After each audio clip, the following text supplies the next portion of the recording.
If you liked or found King Shark adorable in any way, shape, or form, I need you to get out right now. I'm serious. Go. No spoilers first. This movie was actually pretty good, really good, but it's a movie by James Gunn, which I always expect to be at minimum good. I know there are some people that hate the man, but I think he's absolutely brilliant. I love his sense of humor, and I'm always at least pleased with any movie he puts out. Honestly, my worry is that no one is going to be able to replace Gunn for the Suicide Squad because he did such a great job. I feel like there's very few directors that can take not very well-known characters and characters that are, their powers are kind of stupid. They're kind of stupid in general, and make a fantastic movie out of it. So I liked this movie, but now I'm nervous for future Suicide Squad movies if we get them, which I think we definitely will. Oh, by the way, before I continue on, this shirt, if you want, is on Amazon. I'm not sponsored by the people that sell this, but if you're thinking, wow, this shirt looks shittily cut, I have stupid claustrophobia, so I can't have things in my upper chest, so this was a t-shirt and I had to cut it. But if you like the photos, the imagery, but you don't like that, this area, it doesn't come that way. So I would recommend it. This shirt is actually really cool. I really like all the Suicide Squad t-shirt merchandise they put out. Again, not paid by anyone to say that. And I really, really want people to acknowledge, even if you hated this movie, even if you hate James Gunn, that he definitely has a talent with taking characters, not very well-known characters, stupid characters, and putting the right amount of seriousness and also levity to it, which I think the first movie, they went a bit too serious, and then they tried to go back in and add a little bit of fun, like, oh hey, look at all our music, and it was just a disaster. So at the very least, you thought this movie was garbage, you think James Gunn is garbage, the man has a talent. You have to acknowledge that. I think it would be absolutely insane for Warner Brothers not to keep hiring James Gunn for more stuff. We already know that he's working on certain other DC projects, so obviously they know that they have a gem. Seriously, in what world do you take Polka Dot Man, a corny, stupid, ridiculous villain, and make him absolutely work and lovable? In James Gunn's world, a world of dark jokes and chaos. Okay, I'm gonna stop praising James Gunn for a hot second and just talk about the movie. Non-spoilers still, of course, I'll warn you when I get to spoilers. I'm not sure I have to warn anybody about this because it's kind of in the title of the movie. This is a very violent movie, and a lot of people die. Like, a lot more than the first movie. In the first movie, it was like, okay, maybe some people are gonna die, yeah, alright.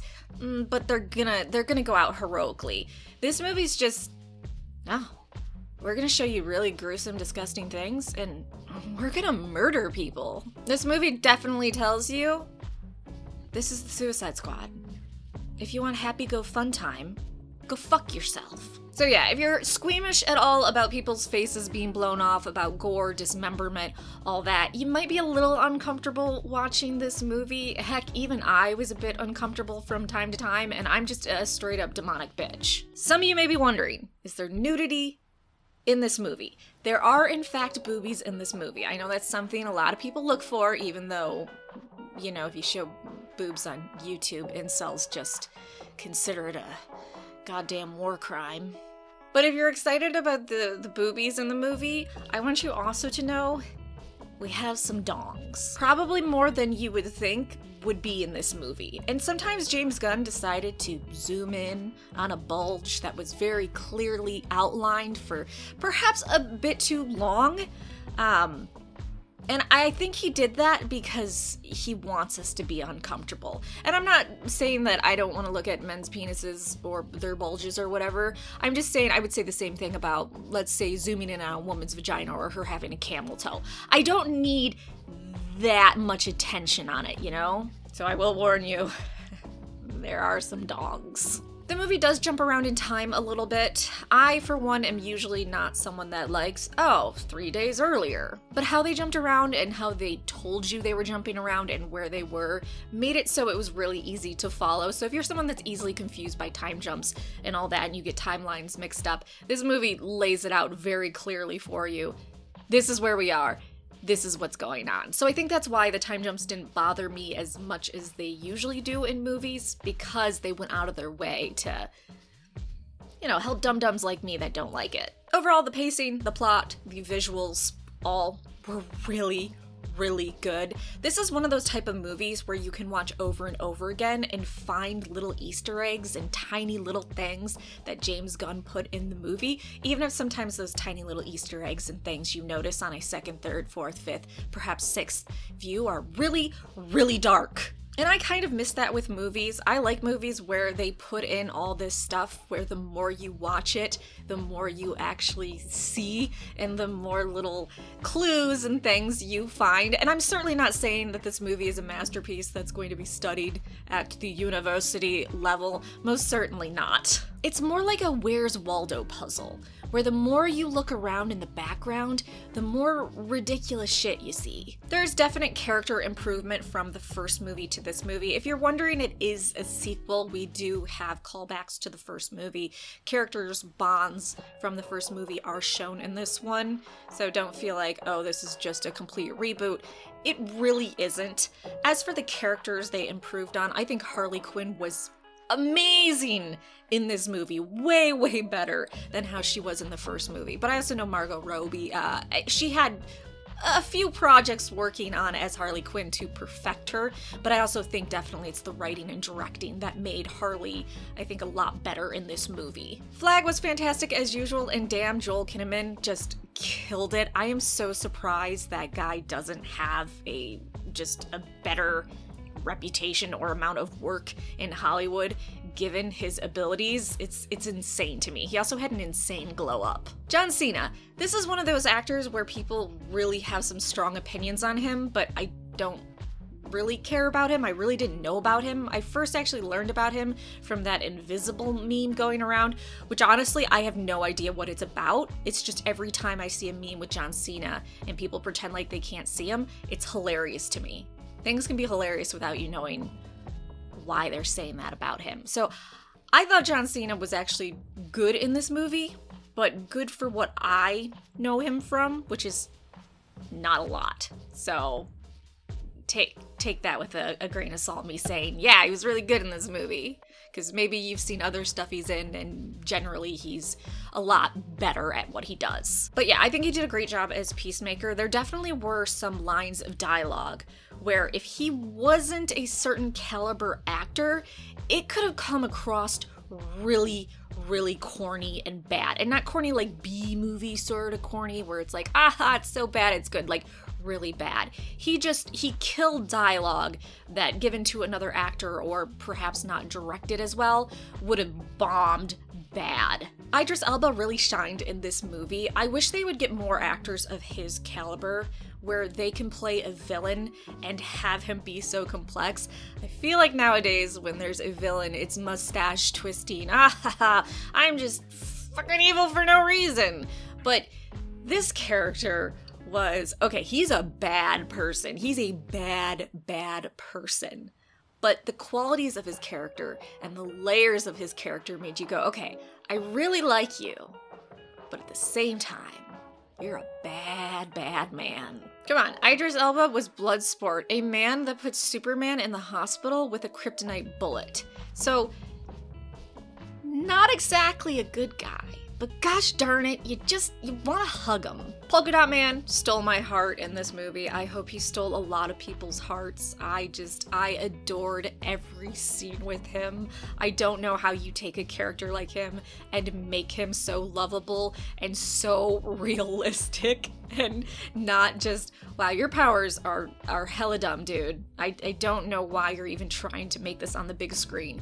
Just, James Gunn perfected the live action version of this character, and I will not take any dissenting opinions on that. Ratcatcher 2, I think, was the most surprising of the squad members that I liked. I didn't think I was gonna care at all about Ratcatcher 2, but the actress just gave her a depth, and her story was so good without being cliche, and I actually grew attached to her, and that was very shocking to me. King Shark.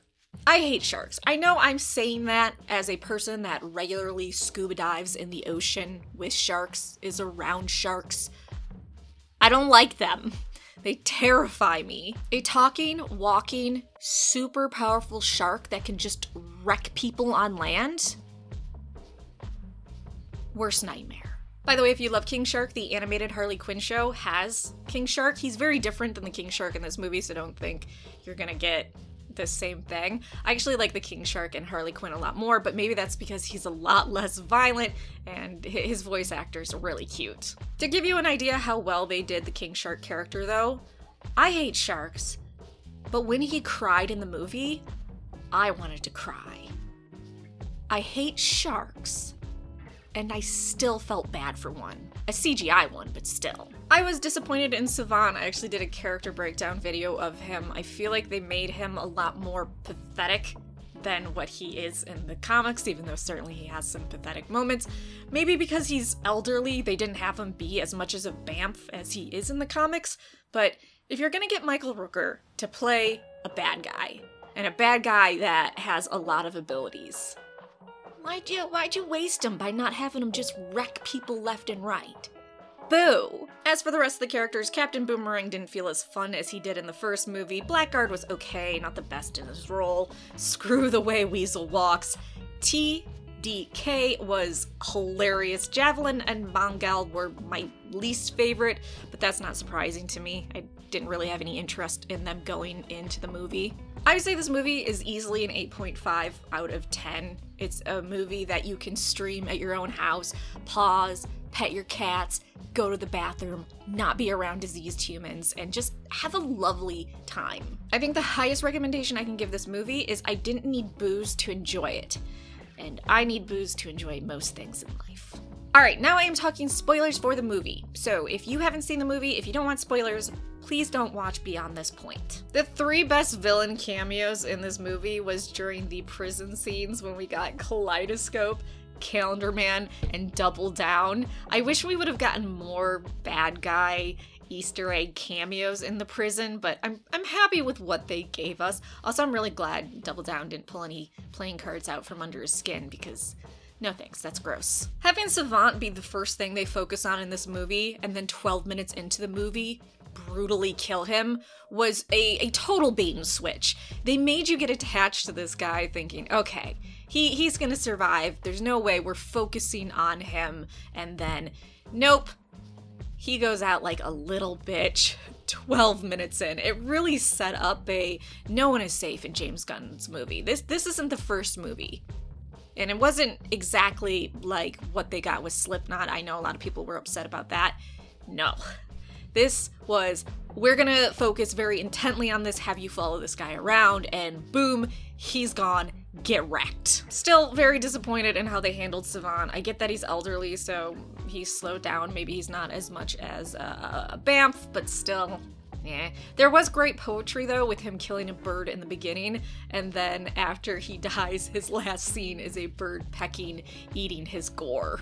I'm disappointed we only got 12 minutes with certain characters. Killing Captain Boomerang is a sin that I will never forgive. I read the leaks where it was, okay, he's most likely dying. I still wasn't ready for it. Also, James Gunn, you didn't give us a close-up of him holding his unicorn, or just squeezing it or kissing it one last time, and again, unforgivable. Blackguard's death was fine. I know there's a lot of people that have a love or hate boner for Pete Davidson, and some people were really happy to see his face blown off. I don't really care about him. I don't have any opinions about him. So his face just being just gruesome, just blown off, didn't really take me either way. I don't think necessarily as an actor, and not knowing Pete Davidson very well. I know him from Saturday Night Live, but I don't watch Saturday Night Live regularly. I just sometimes watch a clip or two. His acting ability isn't that great. I don't think he was a good choice for Blackguard, so them killing him early was probably a good thing. He just felt like a comedian pretending to be a bad guy to me, but I don't know, maybe you've seen him in other things and this was a poor performance for him, or you are going to tell me this is just how he normally acts. So maybe it didn't work for me, but it worked for you. Cold-blooded of Waller to send Flag, Harley Quinn, and Captain Boomerang on the distraction team that was supposed to be completely wiped out. I'm assuming she's still pissy with them going against her orders in the first movie, and she thought, this is an easy way to get rid of you three and get payback for you going against my orders, and you know, you're probably gonna die, so and if you don't, oh well. I can just try again. And you can see she was definitely trying to make Bloodsport the new Flag and have him be a new leader, so she was already planning on Flag's replacement. She was hoping the best outcome for her was Flag dying along with Harley Quinn and Captain Boomerang. Honestly, I wonder if she knew Blackguard had sold them out and knew that they were going to be ambushed like that, and she either helped him do it or made it a little bit easier, or she just simply turned a blind eye. I have a feeling she probably helped him without him knowing she was helping him in order to get all the military in that one location and distract them so the other team could get in. I mean, what a terrible team. An elderly dude, a guy that throws a javelin, you have a guy that throws boomerangs, an insane clown. It's just, I don't know, it was a pretty good sacrificial team. Oh wait, we can't forget about the weasel and the guy that can detach his arms and just slap people around. But speaking of Waller, it was ice cold of her also to tell them, oh hey, Flag is still alive. You need to go rescue him, and the people he's captured by are enemies and they're super dangerous and you just need to wipe them out. And the reason why she wanted to do that was they were the resistance, they were the good guys. If they ended up taking over the government, overthrowing it, they could then reveal to the world what happened on Jotunheim and then make a big mess for Waller and the US in general. So she wanted it so they did not succeed, so lying to them and saying, hey, bad guys, super dangerous, take them out, rescue Flag, was her way of making sure that they didn't succeed. But then they did, so you fucked up, Waller. So yeah, she lied about a group of innocent people simply trying to save their home and got them massacred by her team in order to cover up the shady stuff the US had been doing. That is a cold-hearted snake, but on another level, that's just top-tier villainy. Yeah, that cam killing scene was brutal. Even before you knew they were good guys, just watch. I felt bad for them. There's this woman singing, washing dishes, and she's killed. There's this guy sleeping, and he's being brutally stabbed over and over again.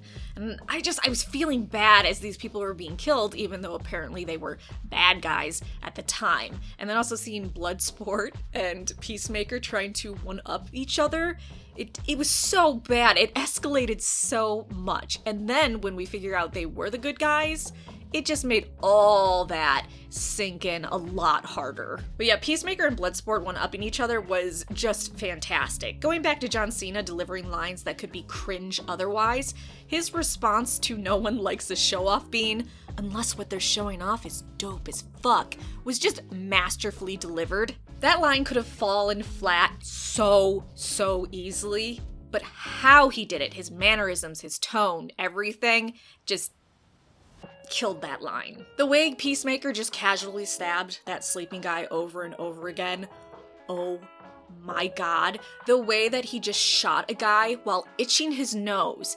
Itching his nose was a more pressing concern to him than the man he just murdered. I'm really looking forward to the Peacemaker HBO Max series that's directed by James Gunn, especially seeing how many different ways Peacemaker can kill. You know, his blow darts, he uses a sword, he's good with guns, just all that. He's a true Renaissance man of killing. God, I love them all hanging their heads in shame, like kids that were caught by a school teacher doing something bad when Flag was apologizing for what they did and they learned that they messed up hardcore. Flag was a million times better in this movie, and don't get me wrong, I loved him in the first movie, but like I said in the beginning of this video, he had a major glow up this movie. Like, damn, dude's always hot, but in this movie, he just, I like what they did with him, okay? Also, the friendliness between him and Harley Quinn was so heartwarming. I feel like killing Flag was dumb, but I guess it's part of that whole don't get attached. But I love J. Ḳ. I loved him as Flag, and I don't know who or how they're going to replace him as being the super lovable leader of the Suicide Squad. I feel like that's a big thing to surmount. Watching the fight between Flag and Peacemaker, though, for an extended amount of time in the reflection, the mirror of Peacemaker's helmet, was the sort of artsy stuff that I love. I don't get too in love with artsy stuff in movies, but I like that shot. I thought it was really well done. And at the very least, Flag went out with an epic fight. He didn't go out like a little bitch, you know? I know that Peacemaker was sad about killing Flag. He really didn't want to do it, but at the same time, I'm still kind of pissy that Peacemaker did that. It kind of made me not want to watch his HBO Max series, but I'm assuming since I'm elderly, my brain is just going to completely forget about it by the time the series comes out, and I'm going to love it because I am jazzed up about the Peacemaker series, even if I'm a little upset with you, Peacemaker. When he died, or it appeared that he died, I was totally blown away. I thought he was going to make it to the end because he has a series coming out. And so when it happened, I went, huh, okay, I guess this series happens before this movie. But then in the after credits where it showed they were actually able to save him, I was like, oh, wow. That's also unbelievable, but okay. And you know in his series that dude is going to have a major chip on his shoulder from Flag saying Peacemaker, what a joke. That is going to live rent-free in his head for a very, very long time. And I think perhaps my favorite line from Peacemaker is, I cherish peace with all my heart. I don't care how many men, women, and children I need to kill to get it. And I know Gunn is in charge of the Peacemaker series, but cross our fingers that they don't nerf him in the show, because he was a straight up bamf in this movie, just a killing machine, and if we get an entire series of him achieving peace through any means possible, just butchering people, I will be so happy. I should start a how many different ways Peacemaker kills someone count for that show. Idris Elba as Bloodsport, again, fantastic. I think seeing him really shine in this movie makes me kind of upset with the MCU for not using him more as Heimdall. The guy can do a lot more, and the MCU kind of shut him down and minimized his role, and in here he just was able to just full-blown, yeah, I'm a fantastic actor. I'm gonna kill this role. His character was just a great example of a bad guy that as time went on and you learned more about him and spent more time with him, you liked him more and more. And generally we don't get that with villains, so bravo to them. Also, some of his kills were way more sadistic than Peacemaker's. King Shark, the CGI was great, making him a super strong, almost indestructible character, but also a dum-dum was a great way to balance him out. Because if you have this indestructible character that's just so overpowered, and he's also intelligent, it's like, okay, this is a bit boring. But the fact that he was so stupid made it a million times better. The fact that he was trying to impress them by reading a book, but the book was upside down, beautiful. And despite me not liking sharks, how dare those creatures betray King Shark like that? It was so sad seeing him cry. The betrayal on his face. How could you do that to that poor, dumb baby? All he wanted was friends. Ratcatcher 2 was way too trusting of King Shark. She got way too close to him even after he almost ate her. I would not have trusted him. I was convinced at some point he was going to swallow one of the Suicide Squad members whole. It didn't happen, so I guess great, but it was a fear the entire movie for me. Ratcatcher 2, like I said in the non-spoilery part, I think was a breakout role. That actress killed it. I think she's relatively new to acting, so hopefully we see her a lot more. Taika Waititi being her dad was a huge surprise. I guess he originally was gonna have a bigger role in the movie, but he had scheduling conflicts. But yeah, her whole story was so heartwarming. I really liked it. Even though when she was saying it, it did come out as, okay, this is the part where I'm monologuing. And I was like, ugh, I wish there was a more organic way to get this out. But the story was so good that it made it okay. It made it forgivable. But you know, I feel like I've gone too far in this review without gushing all over Polka Dot Man. That gorgeous, gorgeous suicidal man. His process of, I don't like to kill people, but if I pretend like it's my mom, it's easy. I think it's something we can all relate to. By the way, before watching this movie, I saw this image floating around and I thought it was just a meme that some clever person photoshopped it to be like, ah, haha, Karens, blah, blah, blah. I was shocked to find that it was actually a big part of the movie and it actually happened in the movie. It made the image seeing it beforehand and thinking, oh, Photoshop just for memes, a million times more funny to me. His mom injected him and his siblings with an alien virus, was super controlling. Now he has to puke up a bunch of polka dots multiple times a day. And now because he has so much PTSD from her and everything she did, he sees her everywhere. Every single person is his mom. It was great when he was in the strip club and you could see like the naked women. He was like, ooh. Because he's seen his mom naked. I kind of wonder if this also is that he feels her, so it's just not seen. So if he were to have intimate relations with someone, he'd see and feel what his mom would feel like, because dang, dude, I would kind of want to die too. Him seeing Starro as his mom was just peak stupid fun, and the fact that he just went all out on her was great. I think how they did his polka dots in general was fantastic. I loved how grotesque it was when they were coming out of his face and how he tried to cover up it because he's so embarrassed by what his mom did. He's embarrassed that his powers are so flamboyant. He wishes they weren't so colorful, but how they were done and how destructive they were it was awesome. I really wish he wouldn't have died in the end, but I guess if he was going to die, it was nice for him to have a heroic moment, for him to feel like, hey, my mom did this awful thing to me, I suffer from this thing, but I got to have my hero moment before I bit the dust. James Gunn, I'm still a little upset with you over this, but at least he went out a hero, okay? Harley Quinn, vast improvement in this movie. I feel like instead of her using a bat, her showing that she can do acrobatics and the fact that she is really good at other weapons was a lot better. I'm not hating on the bat. The bat is fine. She was a total, baddie with it. Enjoyed it in the first movie. It's just Harley Quinn was a lot better in this movie. I wish she did more acrobatics in this movie, but what we got was satisfying to me. And while I think her jacket was great, I'm happy she doesn't have the property of Joker all over her anymore. I think the alternate version Gunn came up with was a million times better, and I really wish we would have seen it in this movie. I'm happy she realized someone talking about killing kids, as long as it's not orphans, is a big red flag, though I kind of feel like every time you see a red flag in a relationship, maybe you shouldn't kill them, but I also understand that she was getting out a lot of rage from the Joker and how he treated her, so it escalated quickly. Before she killed him, I kept thinking, dude, why are you trusting this obviously unstable person? Why are you trusting an insane clown? This is not going to end well. And then, of course, it didn't end well. I guess it goes back to that sage advice. Don't stick your dick in crazy, dude.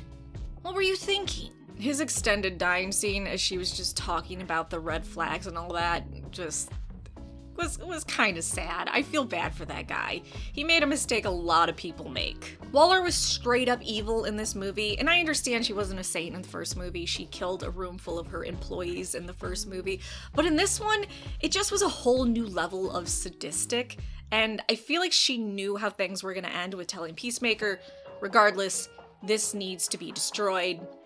You have my permission to do anything. Also, you can't tell me that woman that hit her over the head isn't dead.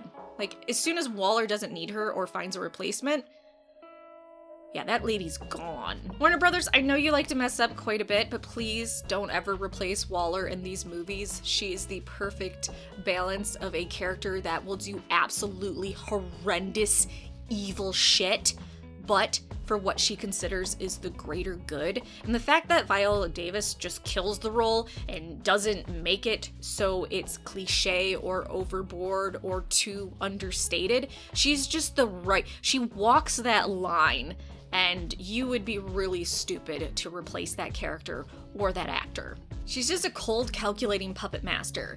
No, I do not approve of puppets or their masters. The Thinker, I love Peter Capaldi. I think he's a terrific actor. That being said, he did rape a starfish. Also, when there were talks of a bunch of rats going up his butt, he said he might enjoy it. So I don't know if Peter ever saw that was where his career was going to go.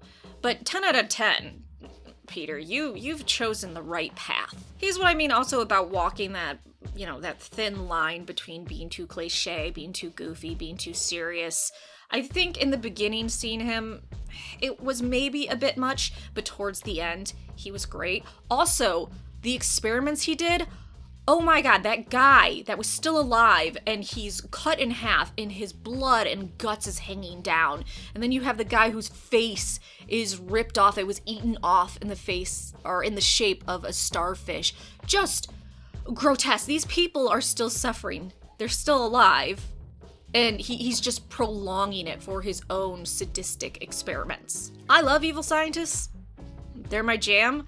But even that got a little dark. Starro is a goofy ass villain and it works. I don't even, God, his little versions of him that came out of him, the starfish that were so colorful. They were goofy looking, but they became terrifying so quickly. When I heard Starro was going to be a villain in this movie, I thought, I don't know how James Gunn is going to make this not just be completely stupid in a bad way. And then somehow he was able to make a super colorful giant starfish kaiju the best ending villain we could ever have. And do you fault him for going crazy, by the way? 30 years of being tortured, being kept in a cage, being raped by a man repeatedly, being experimented on. The dude just wanted the city. He didn't want the world. He didn't want to wipe out humanity. He just wanted his own place. And then his dying line of, I was just happy looking at the stars. Devastating. Even the thinker naming him Starro the Conqueror was making fun of him. It's like, damn, dude. You just didn't have to keep rubbing his face in the dirt. Though, of course, definitely having a mocking name is not as bad as 30 years of imprisonment and sexual assault. I'm not trying to say the two are equivalent. His death scene was another one of those artsy shots. Harley Quinn floating around in there was a great visual. But yeah, I felt really bad for Starro when he finally bit it. Weasel's gonna kill a lot of people on that island, isn't he? Yeah, I give it an 8.5 out of 10. I thoroughly enjoyed this movie. I'm going to watch it multiple times. I think James Gunn did just a fantastic job. I think the characters were, for the most part, all well done. I think the characters' backgrounds, the building them up, were very well done in this movie. I think the violence and just showing, yeah, this is the Suicide Squad, was great as well. I feel like there's not a lot of faults in this movie, especially given its genre and the characters that were in it and the storyline. I think if you look at it that way and not as, this was supposed to be a masterpiece, it's a pretty fucking good movie. But, tell me what you think, like, subscribe. Tell me how adorable you think Polka Dot Man is.